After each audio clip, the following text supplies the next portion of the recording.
예, 성경은 지도책입니다. 우리가 지도를 가지고 있어도 내가 어디 있는지를 알아야 어디로 갈 수가 있고 또 갈 목표를 분명히 봐야 그 길을 찾아갈 수 있습니다. 내가 한번 길을 잃었는데 사람들한테 지도를 보여줘도 그 동네 사는 사람도 거기가 어딘지 지적을 못하더라고요. 미국 사람들이 참 어수룩해. 내가 어딘지를 알아야 어디로 갈 걸 찾는데 내가 있는 위치를 모르니까 밤새 헤매도 찾을 수가 없어요. 성경이라고 하는 큰 지도 안에서 큰 지도를 한눈에 볼 뿐만 아니라 자기가 서 있는 위치, 오늘 우리가 서 있는 이 위치, 과거, 현재, 미래, 성경의 역사적인 흐름 속에서 우리가 자신의 위치를 분명히 알아야 됩니다. 성경이란 또 하나 다른 시각에서 보면은 성경이란 언약입니다. 옛 언약, 새 언약, 구약, 신약. 우리는 지금 예언서를 통해서 전 성경을 총정리하는 옛 언약과 새 언약, 지금 거기 중심에 와 있습니다. 그러면 옛 언약의 원 뿌리, 모든 구속사의 뿌리는 뭐냐? 뭐죠? 구속사의 뿌리는? 먹지 말라. 먹지 말라. 창세기 2장 17절. 인간에 대한 주권선언, 주권, 언약, 거룩. 그 전 성경의 구속의 원리입니다. 또 하나는 먹어라. 너도 하나님 같이 되겠다. 전 구속사는 먹지 말라와 먹으라라고 하는 이 기차의 일과 같이 딱 그렇게 평행을 유지하고 가는 건 아니지만은 헤어질 수도 없고 또 일치할 수도 없고 계속 충돌하면서 먹지 말라와 먹어라. 먹지 말라는 것은 인간의 자기의입니다. 먹지 말라는 것은 하나님의 자기의요. 인간은 하나님 앞에 피조물이요, 하나님의 백성이요, 하나님의 에이전트로서 하나님을 섬기기 위해서 지음받은 종이요, 하나님의 사랑의 파트너로 지음받은 존재이지 인간이 결코 하나님이 될 수 없습니다. 먹지 말라고 하는 건 바로 하나님과 인간의 한계와 정체성, 하나님 누구며 인간을 뭐라 하는 정체성을 분명히 밝혀주는 거고, 먹으라고 하는 건 하나님과 인간의 정체성을 뒤바꿔 놓는 겁니다. 그건 하나님의 의가 아니라 인간의 의로 모든 것을 할 수 있다고 하는 것. 여기서 포스트모더니즘과 뉴 에이지가 여기서 나온다고 그랬고, 오늘 종말도 바로 여기서 나온다고 그랬습니다. 그래서 이 두 개가 서로 가면서 인간이 하나님을 끊임없이 해서 반역하니까 결국 창세기 6장에 와서는 인간은 처음부터 완악해서 하나님을 순종하지 않는다. 하나님께서 인간을 지은 것을 한탄하시면서 그 인간을 다 쓸어버렸습니다. 그러나 쓸어버리는 것으로서 심판이 죄의 문제를 해결할 수 없다고 하는 것을 하나님께서 새삼 거기에서 다시 확인하고, 이제는 인간의 죄를 심판으로서만은 끝도 한도 없이 인간은 계속 반영할 거니까 심판의 수단만으로서는 죄의 문제가 근본적으로 해결할 수 없기 때문에 정령 죽으리라는 문제를 어떻게 해결하느냐? 인간을 죽이는 게 아니고 죄를 지은 인간을 죽이는 게 아니라 인간이 죽어야 할 죽음, 인간이 받아야 할 저주를 하나님 자신이 대신 담당한다고 하는 은혜의 복음 언약이 노아의 언약에서 이제 나오게 됩니다.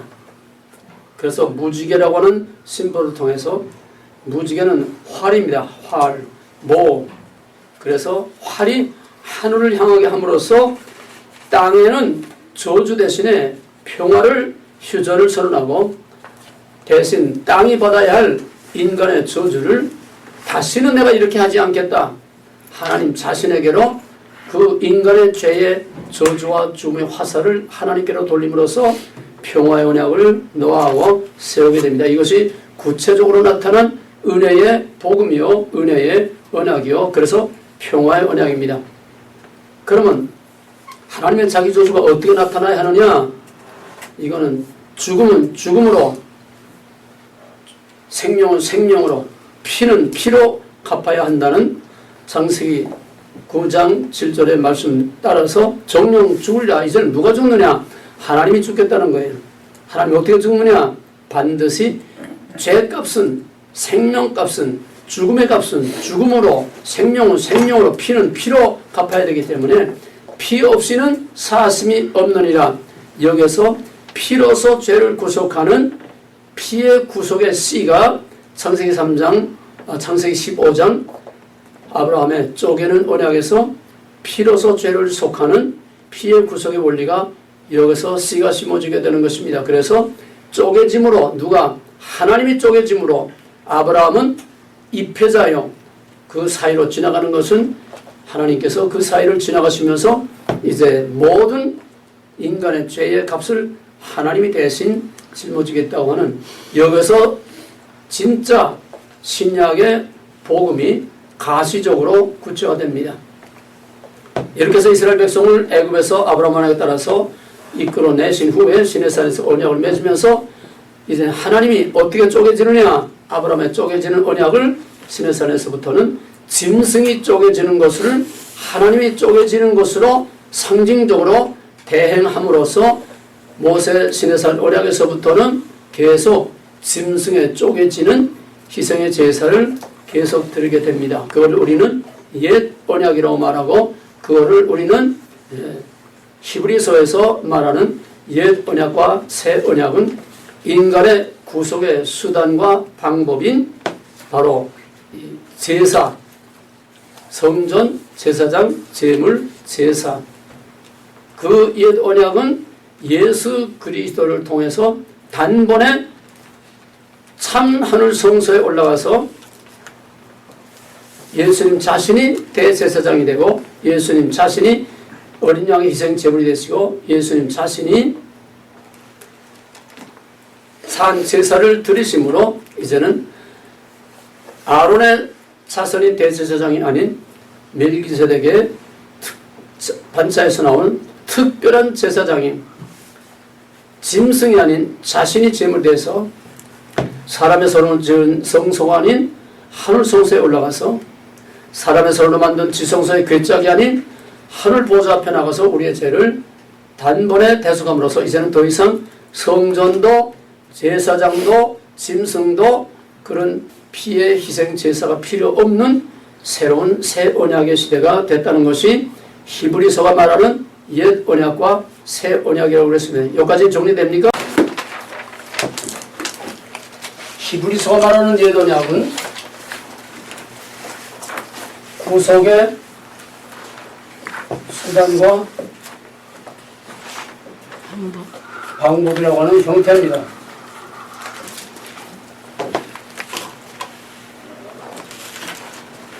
즉 성전 제사 뭐냐? 제사장, 제물, 제사. 이것이 예수 그리스도로 말미암아 스스로 대제사장이 되시고, 스스로 제물이 되시고, 스스로 산 제사를, 온전한 제사를 드려 하늘 성소에 이루기 때문에 단번에 성취됐기 때문에 옛 언약은 끝났다. 무슨 말인가 됩니까? 히브리서가 말하는 옛 언약과 새 언약이라는 것은 구속의 방법과 수단을 말하는 겁니다. 즉 성전 제사라고 하는 짐승의 피의 제사라고 하는 수단과 방법을 말합니다. 이게 시내산 이후 예수 그리스도까지 계속되어 행왔는데, 짐승의 피로서는 근본적으로 사람의 죄를 해결할 수 없어. 왜? 인간의 대표성이 없기 때문에. 또 아론의 자손의 제사장으로서는 계속 대를 물려오면서 제사를 지내고, 또 성소의 지성소까지 들어가서 속죄소에 피를 뿌려도 그것으로서는 근본적인 인간의 죄의 문제를 해결할 수 없었어. 그래서 이 모든 것을 앞으로 오실 일을 내다보게 하는, 즉 옛 언약은 성전 제사라고 하는 이 옛 언약의 구성의 수단과 방법은 실패했다는 그것으로서는 온전히 이루어질 수 없다는 거예요. 불완전성.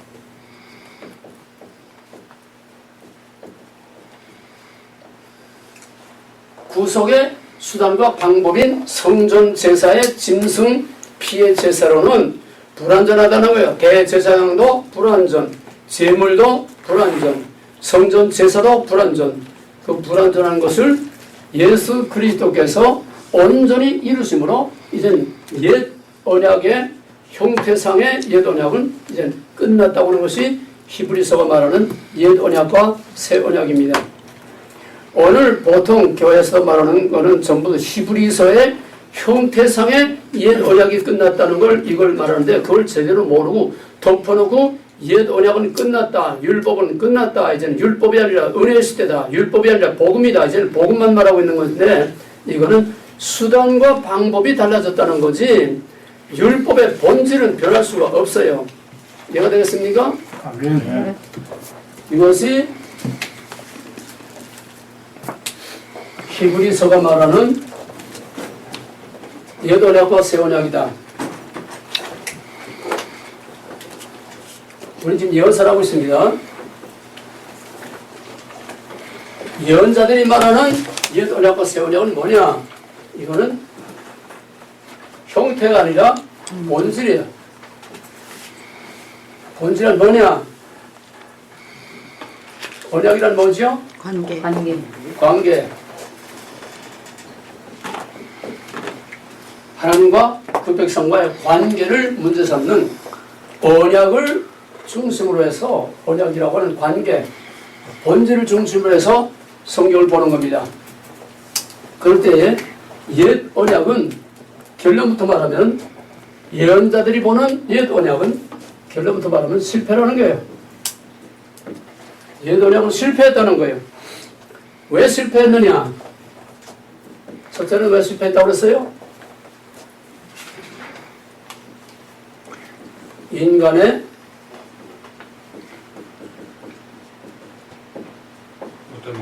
인간의 자기 의로는 하나님의 의를 결코 이룰 수 없다는 거.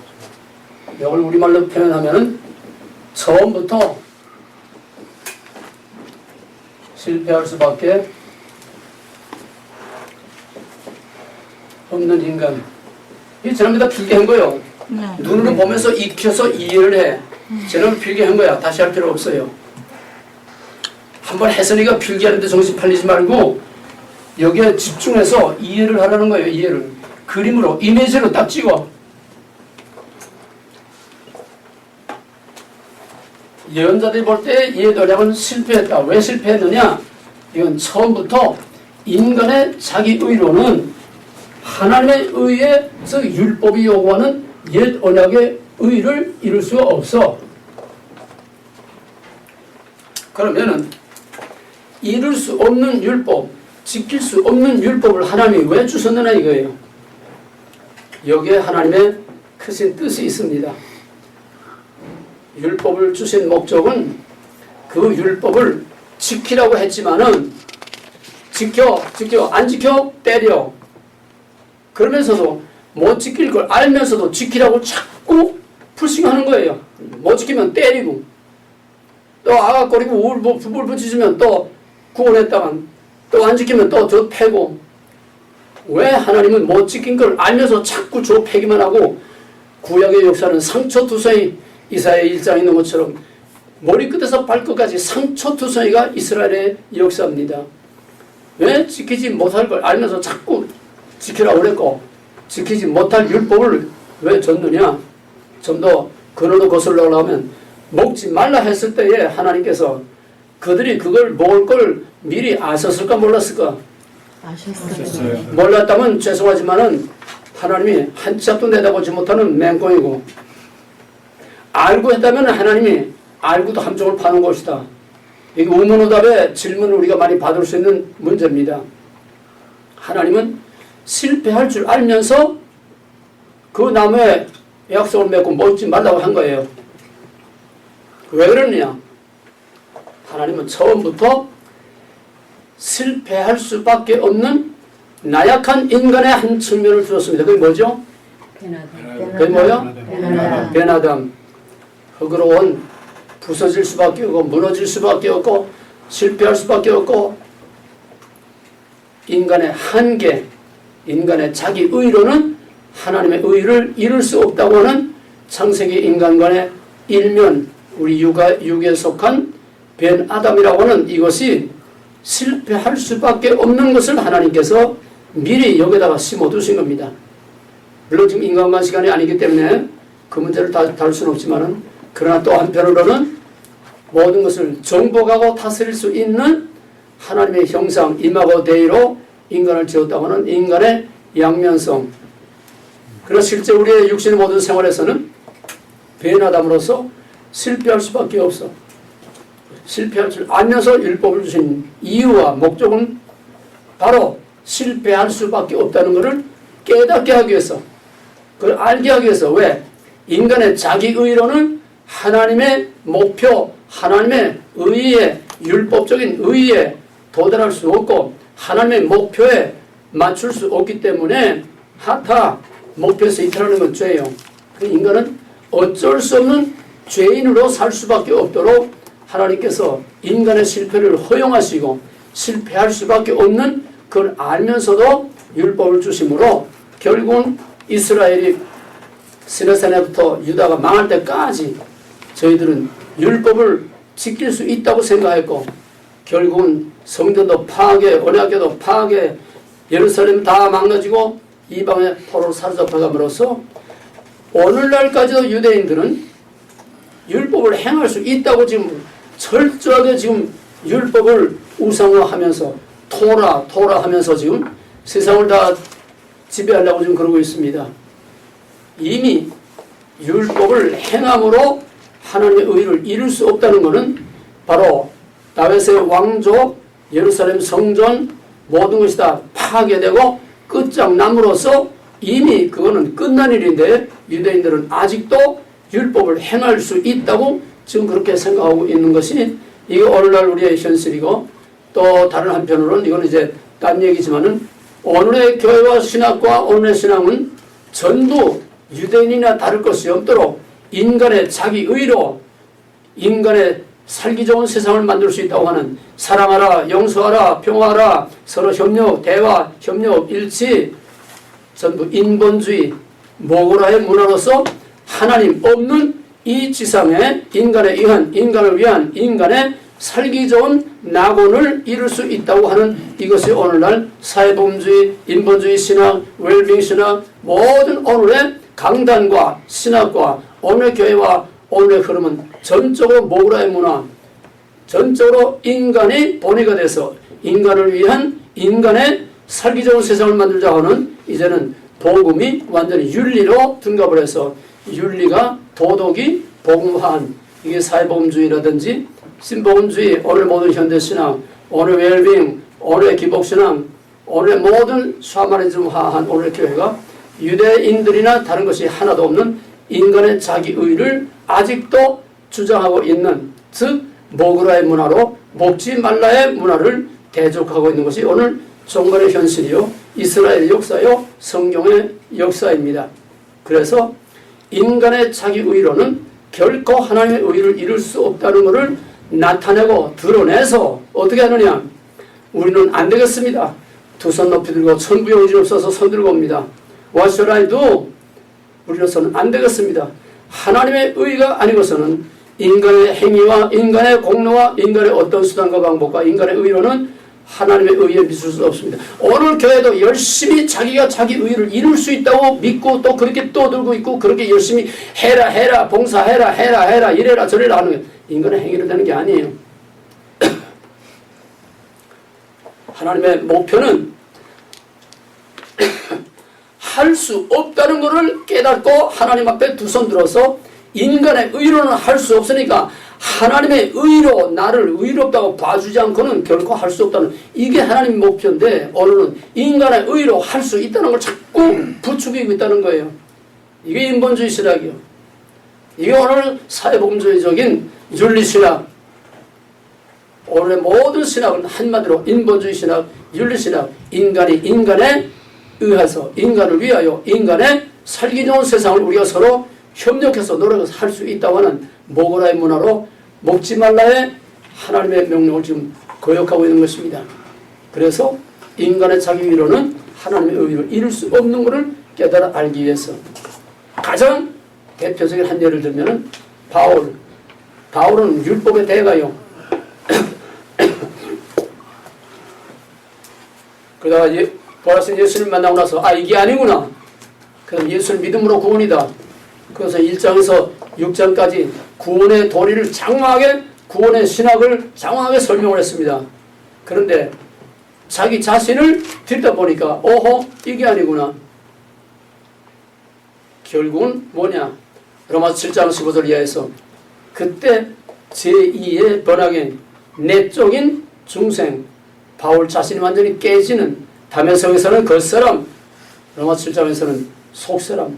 로마서 7장은 바울의 사역의 3차 전도여행 절정, 바울의 전성기에 기록된 겁니다. 정말 의기양양할 때예요. 근데 거기서 바울이 깨진 거예요.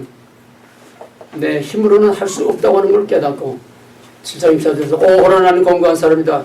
누가 나를 사망의 몸에서 건져내랴. 이게 바울의 결세만이에요. 우리는 로마서 7장 24절 이걸 통과해야만 비로소 하나님의 의를 입을 수가 있습니다. 아멘. 행위로, 지식으로, 신학으로, 우리 어떤 노력으로, 공로로 되는 게 아니에요.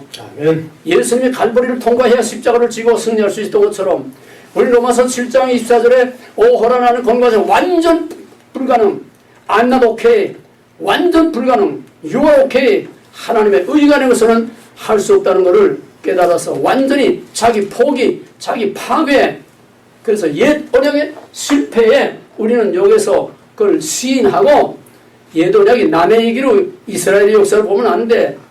바로 그 속에 내가 옛 언약에 실패한 이스라엘 역사적 지평 그 속에 들어가서 나도 실패할 수밖에 없는 바로 그 유대인, 예수를 죽일 수밖에 없었던 그 유대인, 자기의 의로는 하나님의 의를 이룰 수 없었던 바로 그 유대인이 나라고 하는 이 일치감을 가지고서 바울처럼 완전히 자기가 거기서 깨지고 부서지고 나와 세상 간 것도 고 구속한 자는 뭐에 여기서 감사로다 찬양이 나온 게 전 성경의 금자탑과 같은 로마서 8장의 승리의 개선과 사람의 힘으로는 할 수 없는 것을 할 수 있게 하는 생명의 법, 성령의 법이 아니고서는 할 수 없는 것이다.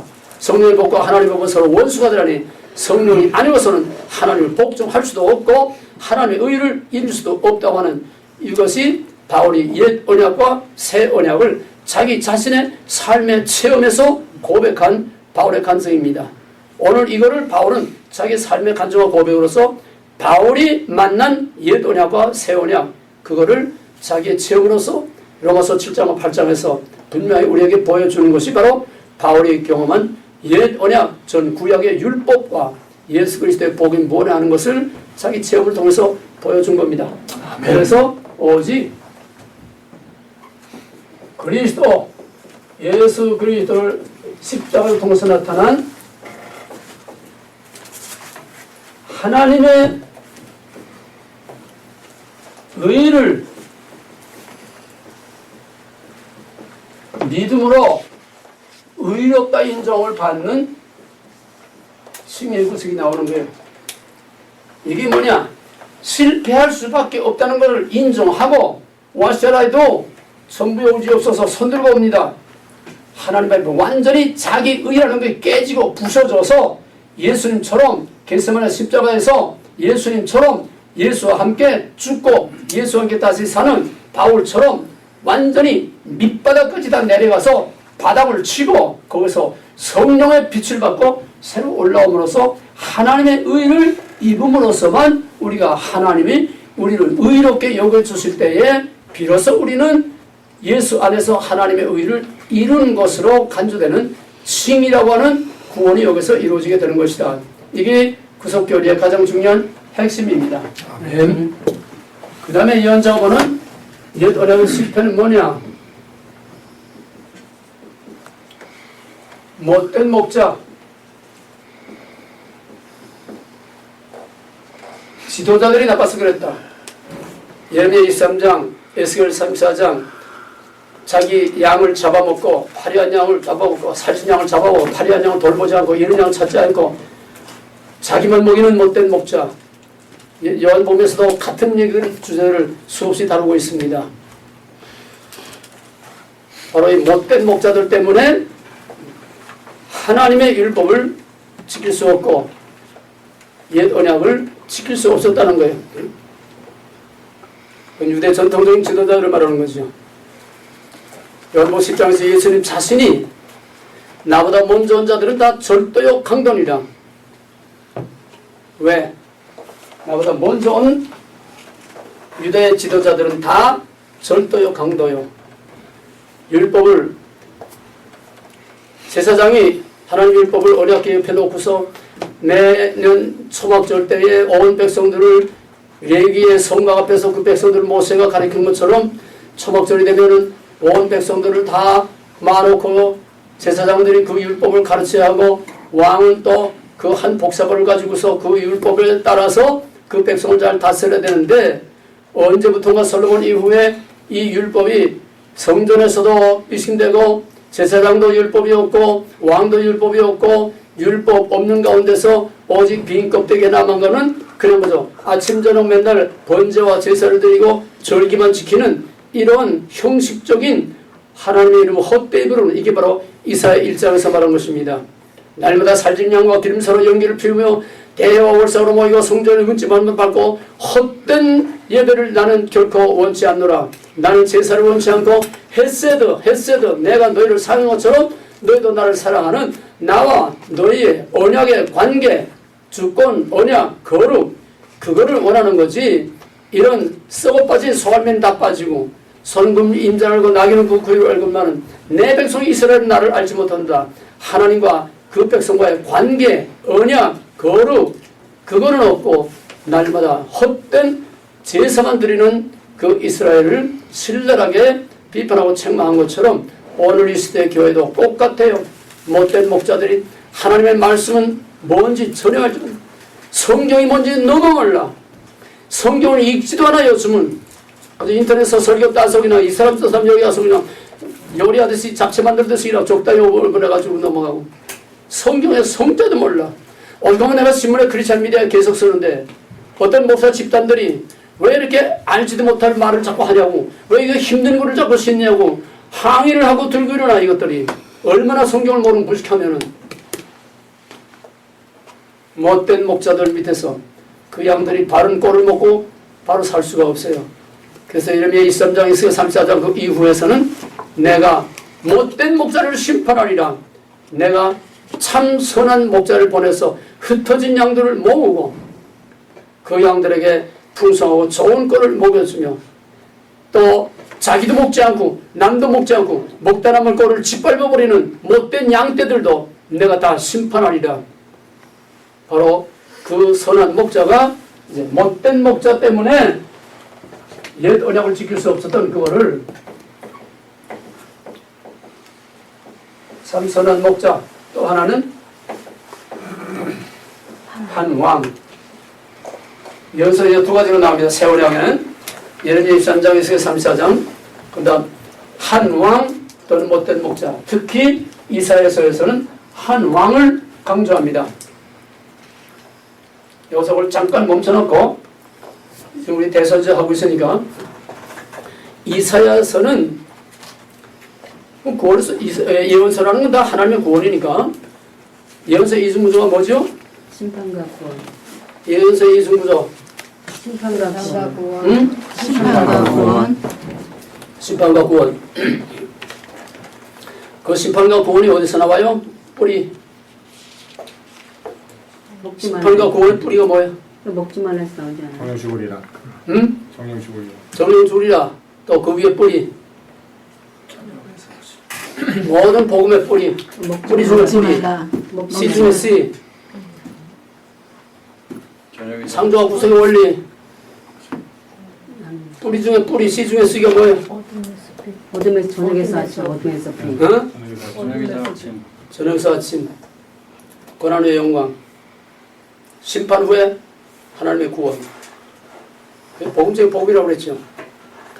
모든 예언서의 이중구조는 심판 후 구원인데 심판이 목적이 아니고 심판에 포커스를 맞추고 있는 것이 아니라 모든 예언서 전 성경은 심판하되 하나님의 백성에 대한 심판은 심판이 아니라 구원의 목적을 두고 있다고 하는 거예요. 하나님은 공의보다도 공의가 사랑을 능가하지 못하고 사랑이 공의를 덮고도나마. 그러나 저렇게 34절 하나님의 여호와의 자기 계시에서 우리에게 보여준 그대로 그러나 죄는 무조건 다 용서하는 것이 아니라 벌할 자는 결코 용서하지 않고 벌하겠다고 하는 하나님의 공의와 사랑, 그 양면이 심판과 구원으로 나오는데, 특히 모든 예언서들은 심판이 선언되지만은 심판보다도 그 구원에 포커스를 맞추고 있다고 하는 거. 그럼 이사야서의 키워드는 뭘까요? 이사야서를 한마디로 말하면은 거룩. 이사야 이름이 뭐예요? 예시야와 야후. 이사야 이름이 예시야. 예시야 야후. 예시야는 뭐? 승리. 예, 승리. 또 예시야라는 거는 일어서다. 여호와께서 일어서다. 여호와께서 일어설 때는 어떤 행동이 나올까? 앉았다가 일어나서 행동을 개시하려고 일어나서 뭔 일이 있어? 심판이 있고, 또 심판을 왜 해? 구원을 자기 백성에 대해서는 그 백성의 죄를 제거하기 위해서 징계하는 것이고, 또 여호와께서 일어났을 때에는 사로잡혔을 때는 이미 심판 아래 있을 때에는 사로잡은 자들을 심판하고 구원하기 위해서 일어서시는 거예요. 심판과 구원. 예시야는 일어서다. 야훼 여호와께서 일어서다. 여호와께서 일어설 때는 심판과 구원 사건이 일어나는데, 자기 백성에 대해서는 구원이 아니라 심판 후에 구원인데, 이사야서의 구원은 어떤 구원이냐? 한 왕을 통한 구원이다. 그 한 왕은 어떤 왕이냐? 정치적인 그런 왕이 아니라 고난받는 나의 종, 고난받는 종을 통해서 하나님의 구원을 이루신데, 그 고난받는 종을 통해서 이루신 구원이 어떤 구원이냐? 저녁에서 아침 고난 후의 영광. 그래서 엄청난 어마어마한 큰 영광스러운 구원이 될 것이라고 하는, 거기서 클라이막스를 이루는 것이 복음 중에 복음인 제2이사야라고 하는 이사야 4장 이후에 여호와의 큰 구원. 다시 정리하면은 이사야서는 여호와께서 구원하신다. 어떻게? 한 왕을 통해서. 어떤 왕? 고난받는 나의 종을 통해서. 그가 이루실 구원은 어떤 구원? 영광스러운 종말론적인 구원이라는 게 이게 이사야서의 주제입니다. 예레미야서는 뭐냐? 예외 없이 심판 후의 구원. 예레미야서도 심판을 선언하지만은 심판보다도 구원에 초점을 맞추고 있는데, 예레미야서가 말하는 구원은 어떤 구원이냐? 새 언약. 실패한 옛 언약과 같은 그로로 다시 되돌아가는 것이 아니라 직선적 역사관, 그거와 비교할 수 없는 보다도 온전한, 보다도 하나님의 큰 은혜가 나타나는 그런 새 언약. 새 언약은 예레미야서의 키워드입니다. 그 새 언약에 대한 설명을 이제 여기서 이제 하겠고, 그 다음에 에스겔서는 주제가 뭐냐? 에스겔서의 주제는 주권과 거룩입니다. 하나님의 임재와 거룩, 에스겔서는 시정관 임재와 거룩의 문제. 거룩이 무너졌을 때에 관계가 깨지니까 여호와의 영광이 임재가 떠나니까 심판. 그 다음에 다시 그들이 회복이 되고, 새로운 거룩한 성전이 회복되고, 새로운 거룩한 제사장이 거룩한 제사를 회복할 때, 그건 누구냐? 예수 그리스도를 통해서 이루시는 새 언약을 말하는 겁니다. 그럴 때에 여호와의 영광이 다시 돌아와서 마지막에 여호와 삼마, 그들 가운데 여호와께서 임재해 계신다. 여호와의 통치.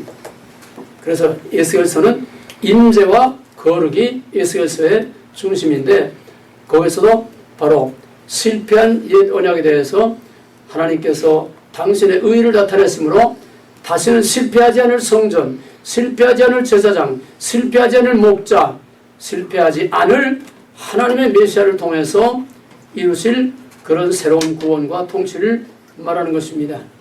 이 대선지자라고 하는 이사야, 예레미야, 에스겔서는 한마디로 말하면 옛 언약과 새 언약인데, 에스겔서와 예레미야서는 같은 시대에, 예레미야는 예루살렘에서, 에스겔은 바벨론에서 했기 때문에 같은 옛 언약과 새 언약의 주제를 가지고 있지만은, 이사야는 이보다 약 150년 전, 훨씬 전에 미리 다 예언했기 때문에 그런 옛 언약과 새 언약의, 즉 언약의 차원에서 다룬 것이 아니라 구원의 차원에서 달았어.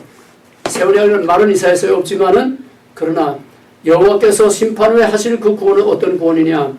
그거는 인간의 언어로는 표현할 수 없는 영광스러운 그런 구원이라고 하는 것. 그거는 종말론적인 영원한 구원을 말하는 것입니다. 그것이 바로 스가랴서와 계시록에서 말하는 그런 종말론적인 영광스러운 구원을 말하는 것입니다. 자, 다시 돌아와서 결국은 옛 언약이 왜 실패했느냐? 그거는 못된 목자 때문에 실패했다는 거예요. 못된 목자 때문에 실패. 이것이 예레미야 23장 1절로 6절인가? 4절이요. 또 에스겔 3,4장 1절이야. 또 요한복음 10장 1절. 그 이하는 다 선한 목사로 또 나옵니다. 에스겔서, 예레미야서에서 그 23장 2절 이하, 또 에스겔 34장 그 이후는 이제 옛 언약은 이랬다. 못된 목자들이었다. 그러나 이제 참왕, 한왕, 또 선한 목자를 보내주시겠다. 그게 에스겔서와 예레미야서의 언약입니다. 다만 에스겔서는 대언약이라는 말 대신에 평화의 언약이라는 말을 하고 있습니다. 그건 에스겔서에 들어가서 하기로 하고, 그 다음에 세 번째로 왜 옛 언약이 실패했느냐? 옛 언약은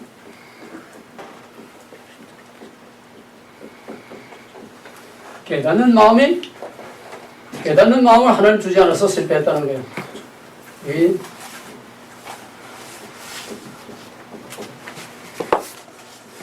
예레미야 31장 31절에 34절, 또 에스겔 36장 25절에서 27절. 그래서 에스겔서에서는 하나님의 신, 새 신, 그래서 굳은 마음을 부드럽게 하고 지킬 수 없던 것을 행할 수 없던 것을 행할 수 있게 하겠다. 새 신, 여호와의 신, 그 뭐냐? 성령이죠.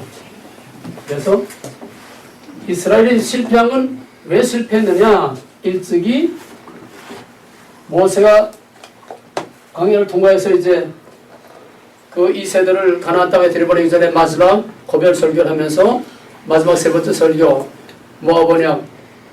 신명기 29장 4절에서 너희 조상들이 왜 광야에서 이렇게 됐느냐? 여호와께서 깨닫는 마음을 주지 않아서 그러했다. 모세는 여기서부터 일찌감치 하나님께서 부어주실 오순절 성령의 은혜를 미리 여기서 내다보고 마치 아브라함이 이삭 안에서 장차 오실 메시아를 내다본 것처럼 아브라함이 창세기 13장에서 동서남북을 바라보면서 앞으로 하나님이 행하실 위대한 시와 땅의 언약으로 이루어질 하나님의 왕국을 내다본 것처럼 모세는 여기서 오순절 성령의 충만한 하나님의 은혜를 여기서 미리 내다보고 예언한 것입니다. 그래서 깨닫는 마음을 주지 않아서 그랬다. 신명기 29장 4절. 이것이 이루어진 것이 그런 깨닫는 마음이 뭘까요? 성령. 성령이죠. 무슨 성령? 약속의 성령. 오순절 성령. 이거를 일찌감치 여호야서 2장 28절 이하에서 요엘이 확실하게 오순절 성령을 예언했습니다. 모세가 희미하게 바라봤던 것을 요엘은 아주 정확하게 오순절 성령을 예언했고, 이 오순절 요엘의 예언과 또 모세의 예언이 이루어졌다는 것을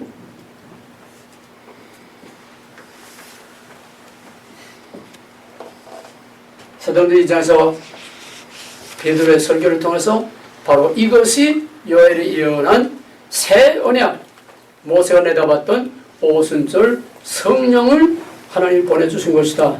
거기에 대한 성취를 바로 사도들의 성령 충만과 모세의 설교에서 확실하게 설명을 했습니다. 그래서 행할 수 없는 걸 행할 수 있고, 깨달을 수 없는 걸 깨달을 수 없고, 할 수 없는 것을 할 수 있게 하는 오순절 성령을 주심으로 옛 언약에서 실패할 수밖에 없었던 것을 이제는 인간의 힘으로가 아니라 성령의 능력으로 행할 수 있게 하시되 당하는 오순절 성령. 이게 새 언약이다. 새 언약이라는 건